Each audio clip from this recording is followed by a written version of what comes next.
Aussi loin que je me souviens, je n'ai toujours vu que des visions nostalgiques qui romantisent les amours adolescents. Par là, j'entends les couples au collège ou au lycée, peu importe l'orientation sexuelle. Ces amourettes sont montrées comme les meilleures d'une vie, car elles sont innocentes, pures, dépourvues des problématiques pullulant dans la vie d'adulte, mais aussi superficielles, et souvent dans lesquelles tu vis ta première expérience sexuelle. Pendant longtemps, j'ai regretté de ne pas avoir vécu cela. Je n'ai jamais eu d'histoire avec quelqu'un du même établissement scolaire que moi. J'ai eu un désir tardif de vivre ça, et en plus j'ai été l'intello sans amis jusqu'à la fin du collège. À 14 ans, je me suis forcée à sortir avec un garçon parce que je venais d'entrer au lycée et j'avais un peu la sensation d'être pas normale. C'était juste un garçon banal d'un autre établissement.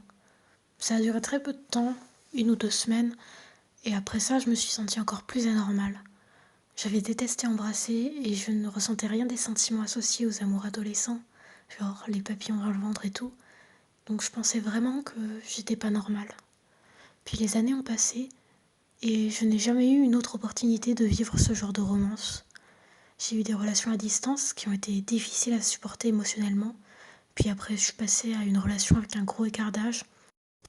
Puis de toute façon, depuis que j'ai 17 ans, mes conditions de vie n'étaient déjà plus celles d'une adolescente, puisque je vivais seule à 500 km du foyer familial et j'étais déjà à l'université. Pourquoi je raconte tout ça, me diriez-vous?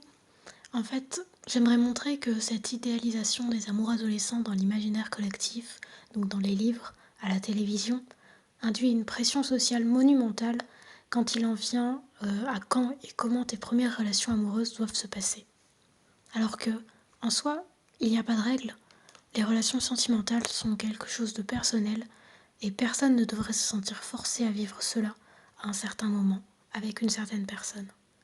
Il n'y a pas de bonne façon d'aimer et la façon dépeinte dans l'image des amours adolescents n'est pas universelle.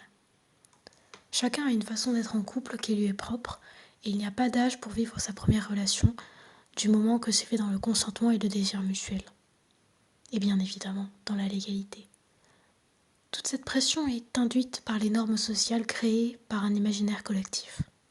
Donc, crée ta propre façon d'être au lieu de suivre des règles qui rajoutent du stress dans ta vie quotidienne. Il y a déjà tellement de pression sociale dans la vie d'adulte autour du fait d'être en couple, de se marier, d'avoir des enfants. Et ajouter cette pression sur de jeunes adolescents, c'est honteux. Tu n'as besoin de personne pour être heureux, uniquement de toi.